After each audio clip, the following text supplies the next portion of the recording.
Hey, good morning, everyone. It's Gary. And today I'm going to go through a case study type video where I'm going to show you what I do with the CRM. Because this is one of the biggest, dilemmas with the CRM. Everybody thinks they want one. Everyone knows they need one. Most people don't know what to do with them. And the reason most people get a CRM and then fail at doing anything productive with it is they just don't use it the right way. Oftentimes it's a massive data input project and everyone hates it. All the people in the field are saying, look, I can't support this stupid CRM. I got to go out and sell something. I've got to focus on my customers. I can't sit in the office dumping data into a CRM so someone up in management can get a nice dashboard report. And that's all true. And especially when you're a small business, you really don't need to put data in to tell you what you already know. So the way this CRM has been designed and the way it works for small business is to actually do the things for you instead of you having to do them. That's the whole purpose of a good quality CRM project or implementation, is that it actually reduces your workload, doesn't increase your workload. And today I want to give you a great example of how I use the CRM to take a very massive number of tasks and reduce it down to a very small number.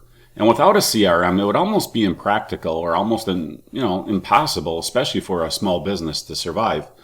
And I'll explain a little bit more about why this makes such a big difference and how this saves me so much money and makes me so much more effective at marketing because I have the ability to use some simple tools, some click tools, to take my tasks from a very massive number, which would be insurmountable, down to a manageable number and really identify who my leads are. Now, I'm not going to do a whole lot of editing here other than to chop out some things that are pretty boring and you don't need to watch me, for example, write an email. I'll start it and I'll end it and I'll chop that part out. But for the most part, you'll see everything I do as I make my mistakes, as I drink my coffee, and just get this thing done and explain it. So if you hear some ums and ahs, well, that's just the way it is. So here we go. All I'm going to do is I'm going to come into my CRM. And this works whether you're using our CloudNet 360 CRM. It works whether you're using our Soccer Pro Billing Center. It's really the same thing. Come into the CRM. And here we have very specific proprietary information being listed here. I'm going to have to take some of this and unfortunately I need to cover this screen up because it has customer information down here. You can't really see it anymore because I'm going to cover it. But what I can see is all our recent activity. I can see our sales. I can see our tasks. I can see our subscriber list. I can see all this information just as a dashboard. Now, this is, fun to see as a multi-person team. It's great to be able to see what other people are doing. If I want to see, more, I can just click it. Although, again, I can't tell what you can see here. But we have our recent activity and the list can grow for a longer time duration. Again, if you're by yourself, probably doesn't matter because you're the only one adding the comments in. If you're like me, you will love having these comments here because A, I get to see what other people are talking about with our other customers, and B, I barely remember the kids I took on vacation with my kids from last summer, and they always make fun of me for it. So if I weren't putting my activity and comments into the CRM as a little reminder, when I go back to this customer record, I like to be able to see my running discourse, like, oh yeah, we had a call here, and then we talked about this, and I mentioned that, and that sort of thing. You can use it to try to make that whole, what's Jimmy's son's name? Well, to me, I don't care about that, really. I always think that's a little cheesy to try to put little vignettes into a CRM record so that you can come back later and say, oh yeah, hey, how's Jimmy's baseball game? Well, whatever. If that's your style, you can do it. It's not my style. I like to just stick to, hey, how can I service the customer? What do they need? What did I promise them? And, where are we now? So let's keep moving here. When you have a massive number of data points. For example, with Soccer Pro, we have a freemium model. Okay, so we have massive numbers of users, massive, and we get more and more every single day. Okay, every single day people are signing up, and that's the whole benefit of a freemium model. Now, the downside to a freemium model is that only 2%, 3%, 5%, 1%, depending on what your model is, are ever going to pay you for that product. And that's okay. I mean, that's the whole purpose of a freemium model. You get this massive grassroots user base, and people recognize the value of your system. And then the people that need to use the added features, well, they're the ones that pay the tab for everyone else. So we got 95% free riders and 5% bill payers. So from a business perspective, though, what do I do when I have 95% of my people or my users that are truly never going to give us a nickel? Okay, by design, right? It's all by design. Well, you have to find out who is going to give you that nickel, and that's where you have to have a CRM. And not just any CRM. You could go out, you can get an email marketing system. You can get like a Constant Contact or a MailChimp or some of these other things. And I know they're starting to get more tools in there for identification. So there's probably more you can do in there. They definitely won't have the level of what we're doing with a full-blown CRM, small business CRM. And I'm just going to show you one part of it. So this is just going to be, let's say, the preliminary part of what you would do with a CRM. And there's a lot more to it that we'll do afterwards. So I'll follow up with some additional videos and teach you more about what I'm doing and show you actual case studies of how I've taken this as the preliminary step, which is likely the final step in these other systems. But for us, it's the preliminary step, and we will just start our identification at this point. Now, I just need to explain that we have this whole freemium system in Soccer Pro, but we have a billing CRM website builder system. Well, who's going to use that? Not the players. Solo coaches don't care. Private coaches don't care. The only people that care about a billing system are going to be clubs that care about billing their customers. Colleges don't care. They don't charge their players to play, but they will use a CRM for marketing, for recruiting, I should say. So I need to identify who cares about billing. I need to identify who cares about recruiting. And then I need to segment those people, and we need to send things to them in addition to emails. Obviously, I'm using email today. I believe in it. I believe in texting. I believe in emails. I believe in snail mail. I believe in online advertising and social media. I believe in all those things. I think everything is a tool in the toolbox. And if you just choose one tool, you're going to be making a mistake. We obviously are selling and marketing our tools, but there's other tools out there that you should be using too. I mean, we don't really handle the direct mail. We have a mailing system. Okay, so we have a system inside the CRM that will personalize and create the form letters. So you can take a form letter, write it, print it off of our system, and have it all the contact information, personalization information gets injected in. But you're still going to have to take it down to the post office. I mean, we're not going to mail it for you. There's other things that we do, like with texting, etc. But let's keep going here, because I want to get to the heart of the matter. I want to show you how we start off taking this massive, massive list, which we couldn't really afford to market to, and shrink it down. And here's, again, let me just get a little more specific. If I want to send these people a direct mailer, okay, and I have 1 million people on the list, well, direct mailing is going to cost me on the low side maybe 50 cents, probably closer to $1, okay, by the time it's all said and done. So if I have 1 million people on my list and I want to send out one direct mail piece, it's going to cost me $1 million. The problem is there's only a small number of people that actually want it. So if you take 5% of 1 million, probably smaller, in the case of soccer, you're going to spend a massive amount of money for a small return. You can't afford to do that. It's unreasonable. what I need to do is I need to find out and identify who is actually interested in billing, because people like players, coaches, not interested in billing aren't going to be interested in the emails that I send about our billing system. So this is where I start. I want to take that massive list and I want to shrink it down into something very, very small. I mean, obviously, if I send out 1 million mailers, that's an insurmountable cost for almost any business. You know, I don't care whether you're a big business or not. You cannot throw money away at a negative return. You can't do it for long. Especially a small business, you need to be able to send out very, very specific, very targeted mailers. So, for example, my objective is to send out about 1,000. Okay. Now we're talking orders of magnitude because I'm shrinking my target down from 1 million down to 1,000. Okay. $1,000 in mailers. Well, sure, you can send that out. That's $1,000. Okay. And the return on that's going to be high because these are going to be very specific people that do care about the topic that I'm sending the mailer out. So what I want to do is I need to identify who those people are. Okay.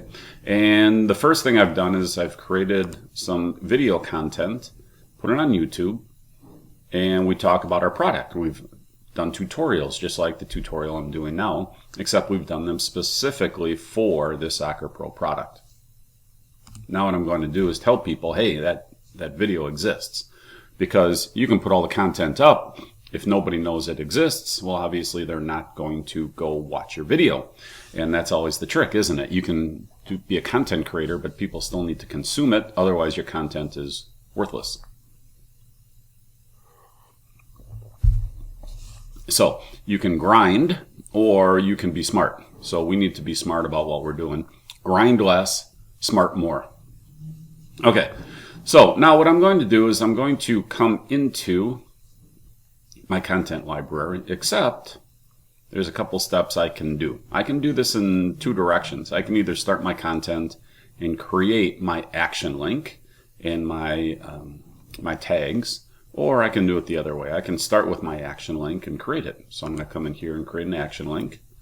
I've created a new category. These categories are just for organization. I can create as many as I want, and I just click it.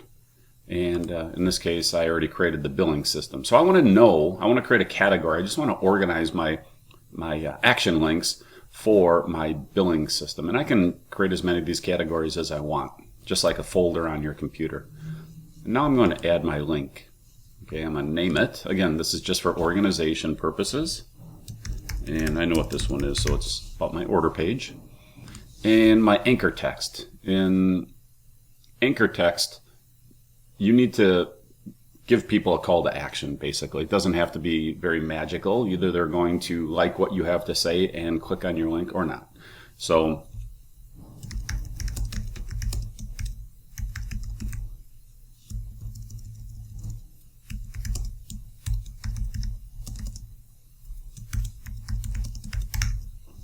click here. All right.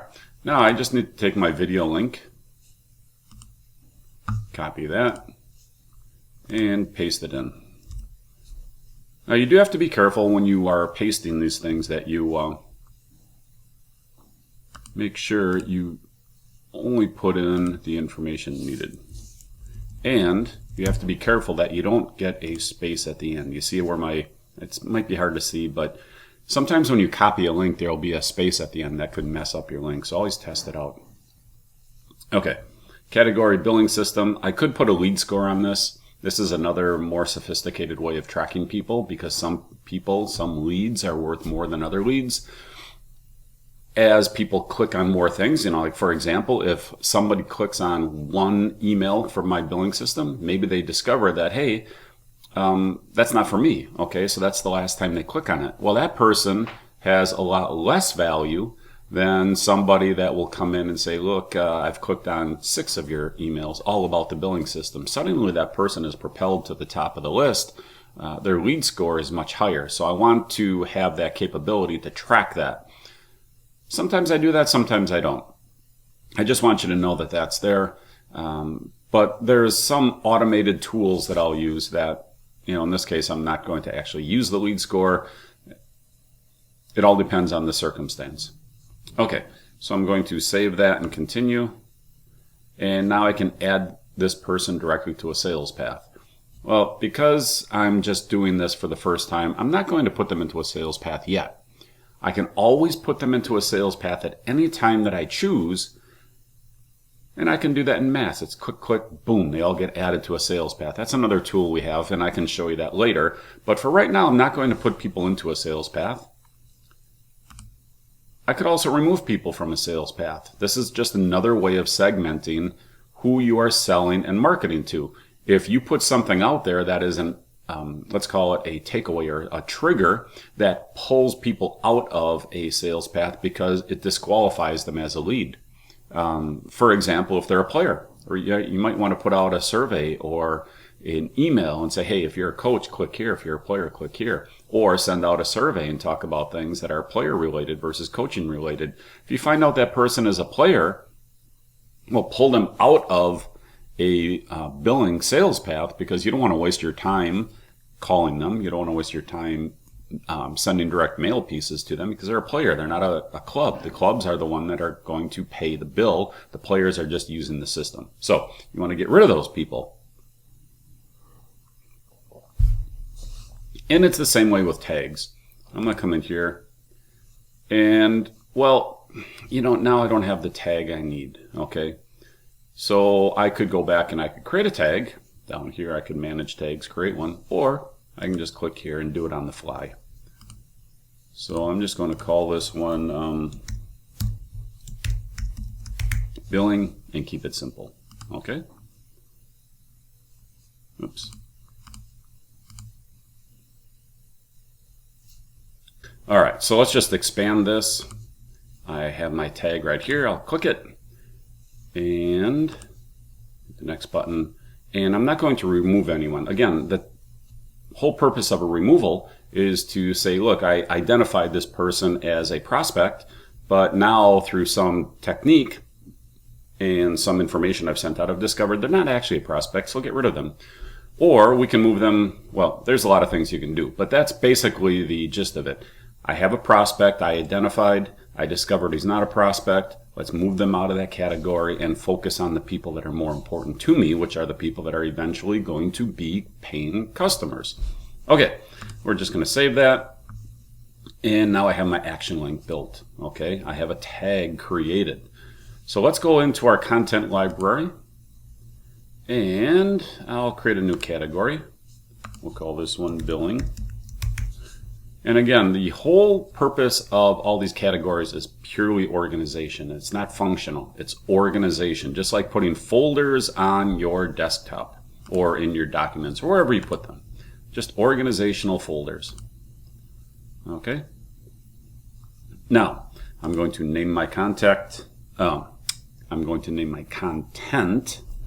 not contact.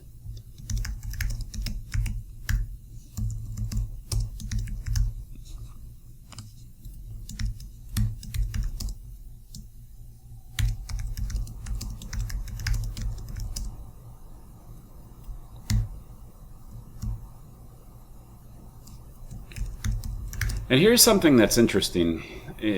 Our split test system will really help you identify what your list is doing. And I talk about this all the time, and I don't think it actually gets through to a lot of people, because they just think that, I read this book, okay? I got this book, and it was like this guy, and he told me that we've done all these case studies, and, they've proven that these are the best subject lines and all this other garbage.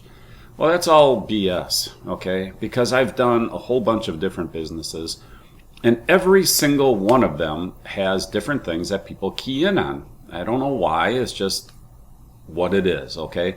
So if you go off and you get a book, it's not bad to have a, let's call it a best practices starting point, or a foundation.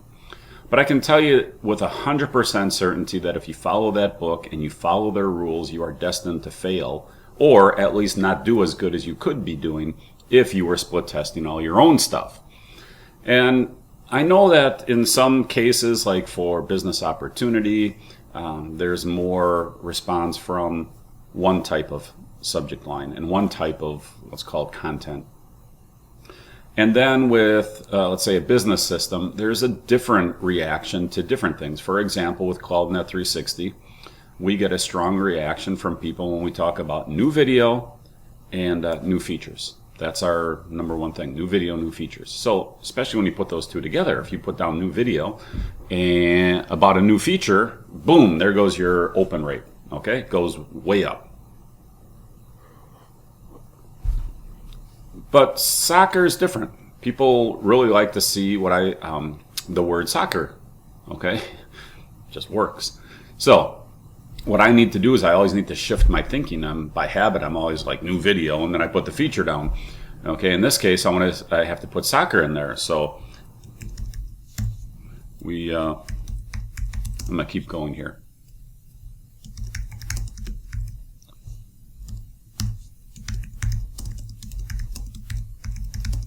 Okay, I still think people like video though, so I put it in there. Soccer specific order page, new video.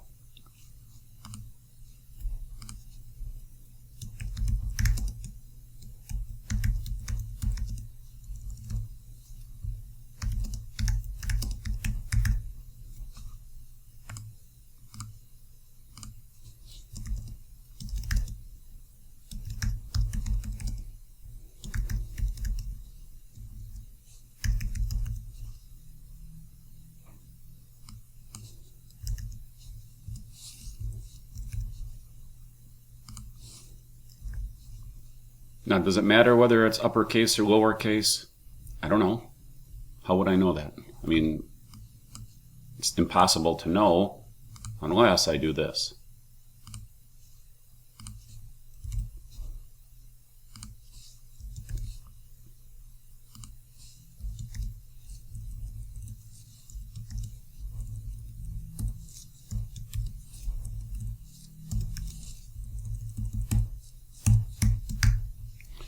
Okay, and what else can I put in there?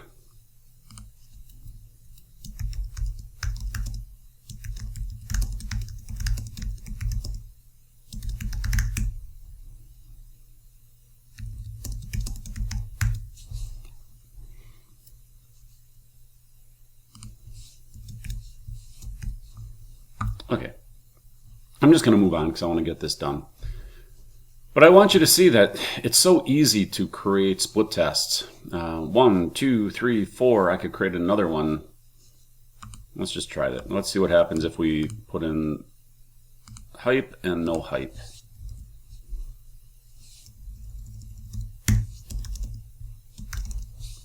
Okay. So we tried a little hypey, we tried a little less hypey, and I don't know what's going to happen, but we'll see. Okay, now all I do is I put in my email, and here you don't need to see me type, so I'm just going to pause the video for a minute. I'm going to type up a quick little blurb, tell people that the video exists, and I'll be right back. All right, so I've written up a short little email. Again, it doesn't need to be long. I'm just trying to get people to the video. So I want to tell them what they're going to see in the video, why they should go watch it. And now what I'm going to do is I'm going to put in my action link. And all I have to do is I come down here to action links, I click it. I'm going to click on my category. In this case, I created a new one called billing system. And I just click it, boom, it puts it in. Okay, now this is going to be my actual link, and this is just so I know where it is. Okay, so this tells me later, you know, this seems like, well, what is that in there for? Why'd you put that in there? This won't actually be in the email that gets sent. What happens though is, remember, we have a content library, all right? And this email, this is kind of one of those emails that's going out at a point in time. But most of the time, you're going to reuse your content. You know, you're not going to have to rewrite your content every single time. And when you have a multi-person organization, other people are going to be able to come in and use your content and use a different profile. So instead of my name or someone else's name, they're going to be able to use their own name. It'll do different merge codes. It'll do different personalization, and you get to multiply the strength of every piece of content that you create. You can use it for broadcasts. You can use it for autoresponders. You can use it for every single person and personalize it for every single person. So the content library is very powerful. It saves you a massive amount of time over time. Not everyone's going to be applicable. Again, this one, well, probably not, because once people, well, maybe it will. Now that I think about it, actually will. Probably use this one in an autoresponder, because as we are adding people over time, we'll have to come back to this point. So yeah, I'll probably use this one again. But, whether I do or whether I don't, makes no difference. It'll be in the content library. I can always make that choice. I can come back, I can alter it. So I can keep most of it and then just modify a couple sentences and then save it as a new one in the content library. So the content library is very useful. Now again, let's go back to why do we have this here? Well, I forget things, 6 months from now, are you going to remember what this action link is or where it's organized? Now you can come in here and you say, oh yeah, here's my organization note. So now it's leading you back. So all you have to do is look at the content, and then you can come back to this action link without having to go search for it. Just one of those little details, the devil's in the details. Actually, I put that in this email. But it's always true. We've been doing this for a very long amount of time, over a decade plus, I think 2006. So 14 years, decade and a half. And over those years, you evolve a product into being excellent. You don't create a product that's excellent on day one. You evolve it into excellence. Okay. Now, another thing I like to do, I'm not going to do it here, but often I will change my anchor text for a different link. If you want to be very creative and really start to figure out where people click in your emails, you can do a different action link here and a different action link here. So what could you do very simply? Well, if I'm going to have this go to the same destination, which I would just rename it. I would create a tag. I might call it billing top, billing bottom. Now, or billing PS, whatever I want to do. And now I could see where people are clicking. Are more people clicking on this link, or more people clicking on this link? Are more people reacting to this anchor text, or more people reacting to this anchor text? Typically, if I want to know whether it's location or text, I would first do it with the same anchor text and just put it in two locations. That'll tell me if one location is superior to the other. And then after that, I can just simply change it and say, okay, now that I know that this location is superior, what happens when I start changing my anchor text, to something, try this, try that, and see what people react to. Is click here a good thing to put in? Well, you can try that, right? Order page video, click here. Or you could put down here, order page video, learn more. Maybe learn more is more reactive. It gets a stronger reaction than click here. Maybe that curiosity gets them going versus a command to click here. I don't know. These are things you need to test. Over time, you figure it out. You won't do this one time and then go, okay, that worked. I'll do that forever. Well, doing the same thing forever never works. So again, back to these guru books. If you buy a guru book, you're guaranteed to fail because you're going to follow that one formula. It's going to be the same over and over. Time's going to change. Your market is different than their market. All these different factors change. You have to have a system that makes it easy for you to discover on your own what works for your business and for your audience and over time. So let's keep going. I could save this content and do something with it later. I can send a test email. I can preview it. I can do all these different things. In this case, I'm just going to save and send broadcast.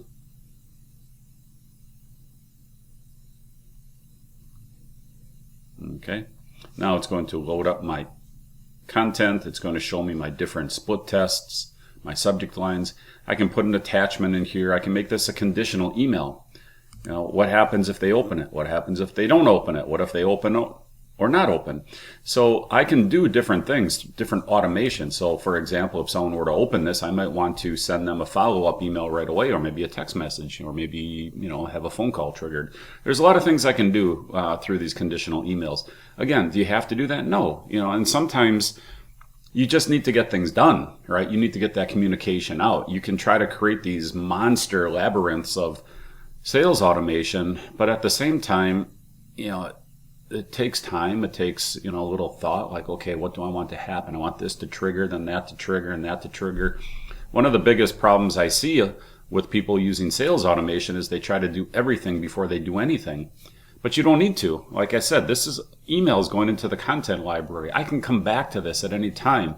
I can send this again. I can send a similar email. I can put this automation in later. I can take this group that gets segmented, and I can take them in mass and dump them into a sales path that has my automation in it. So do I want to wait on this? No. We're at a point in time in our release of this product. I want to get people into that product. I want them to know about it.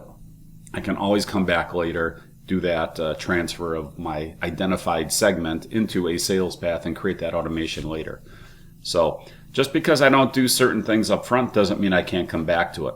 Now, after I do something repeatedly, okay, this is where I talk about the system will do work for you. When I start to do something over and over, that's the first thing I look at and say, I don't want to do that anymore. If I'm doing something 5 times a week, I don't want to do it 5 times a week. I want to do it 0 times a week, preferably, or at least, 1 time or 2 times, but not 5 times. I want to reduce that workload so I can be more effective at taking care of my customers and finding new customers. So this one's going to come from Tom, and all the information gets injected. Everything is in here. This lead first name, this is our personalization. I can do more personalization. I can do address. I can do all kinds of things. I can do multiple personalization. Anywhere I want to put these merge codes. But again, you can go crazy doing these things, or you can keep it simple. In this case, it's a very short, very simple email. I'm just trying to get people into the video. That's my only mission, is to get people to watch my YouTube video. Next step. I can segment. Well, I'm not going to segment now because this is my segmentation creation. Later, I will probably segment, okay? It doesn't do any good to keep sending garbage emails to your entire list. If you have received, let's say, 4 emails from me about billing, and you haven't clicked on any of them, well, it's time to move you out of the recipient list. And then I would send to a targeted audience. I would send only billing emails to my billing list, okay? And I would tell them more about billing, how to implement it, how to get an appointment, a demo, all those different things that you would do with people that have shown interest in what you're trying to sell.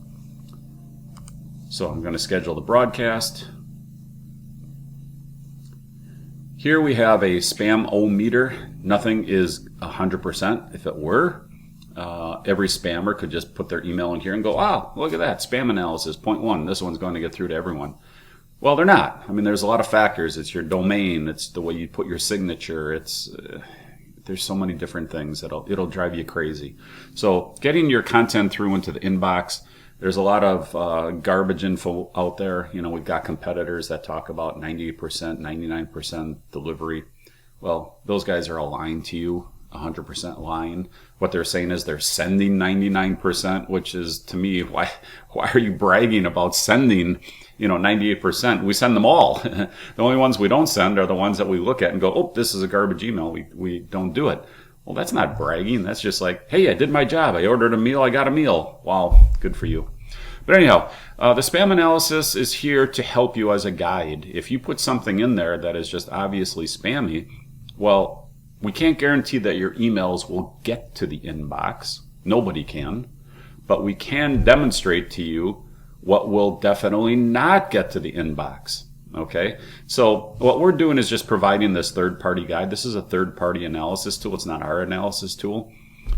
We like using the third party because they're, the spam assassin guys are specialists at this. So we integrate that into our system so that you can see what your spam analysis is and increase your odds of getting into the inbox. Again, no one can guarantee it. If they do, they're lying to you, and a lot will.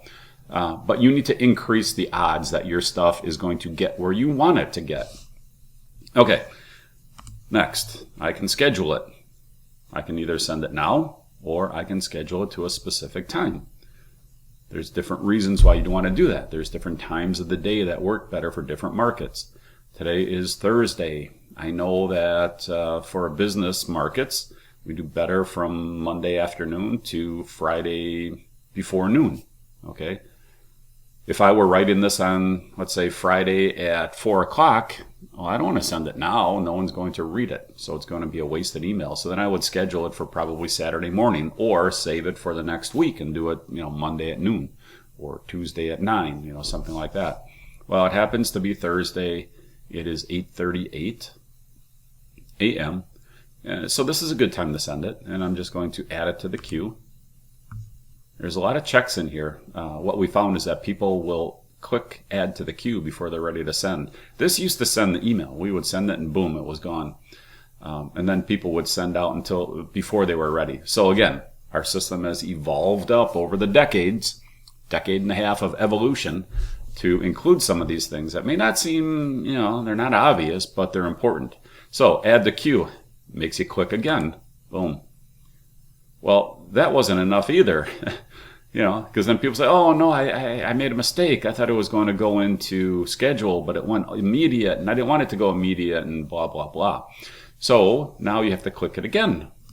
Again, it seems redundant, but this redundancy was put in for a purpose. It was to save you from doing things inadvertently. I mean, we all get distracted. We all kind of lose track of where we are, and this way you've got 3 clicks to do what you really could do in 1, but it's saving you from making a mistake.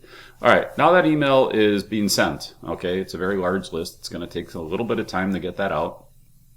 And that's it, though. Now, every single person that clicks on that action link will be taken to YouTube. They'll be able to watch my video. And after that, they will also, well, I shouldn't say after that. They will be taken to YouTube. At the same time, they will be identified and tagged inside of our CRM. So really that action link is doing 2 functions. It's tagging them and identifying them in our CRM, so I can come back to it and say, okay, this is our subgroup that is interested in billing. It will take them to YouTube, okay? And if I wanted to, I could have also put them into a sales path. I could have removed them from a sales path. I could have removed the tag. So all this automation takes place from one click of one link, okay? Not a clink. That'd be a colonel in an old TV show. If you're old enough, you know what I'm talking about. If you're not old enough, you're like, what the heck is he going on about? But anyhow, not Colonel Clink, one click of one link. And that's it. Now I'm using my CRM to automate my system. I'm using my CRM to reduce a very massive list down to a very small list, a very specific list, especially important in a freemium type model. Look, you only have so much time in the day. You can only focus on so many sales calls. You can only send so many direct mailers before your budget is gone. Okay? You've got to be smart with how you spend your money, how you target your customers. You cannot do the shotgun approach forever. It's okay using a free tool like email, which is, again, free to send emails, to subset your list, to segment your list. And then you've got to take that segmentation, drive it down even smaller. So free email, send it to everyone. Direct mail, send it to fewer people. Phone calls, send it to fewer people. The higher the cost of that sales technique, whether it's, making a direct call, making an appointment, doing a demo, the higher that cost is, the fewer people you can afford to do it to. So you have to keep segmenting down so that you're applying your highest cost to your highest value. I mean, that's just basic sales 101. Unfortunately, most people don't do that, right? They're out scrambling around, firing all these things out, mailing stuff off, and then wondering why their ROI on their sales is terrible, okay? You gotta have a tool like this CRM which does the work for you. If you are using a CRM or you're spending all your time dumping data in so that someone else can look at a dashboard, well, you're not in an effective organization, okay? It's just that simple. You're wasting time. A CRM should save time for you. If it's taking more time to use it, if it becomes a burden to your schedule, you are using the wrong CRM or you are using the CRM in the wrong way. That's the only 2 options you have at that point. A CRM should always save you time, it should save you effort, it should save you money. Okay, I'm almost out of coffee, so I gotta stop. Yeah, see, it's only my second cup. I need to be third. I wouldn't be saying clink and top. I need to stop talking, finish my coffee, get to work on other things like calling customers that have already been segmented, that have proven to be people that want to talk to me. All right, you have a great day. I hope I helped you. I hope that this has been an educational type of video for you. And if you want to have a CRM like this one, well, it's in the CloudNet 360 system. It is part of the Soccer Pro system. If you are a club and you need to do marketing and sales and get more customers, this is the tool for you. All right, you have a great day. My name is Gary.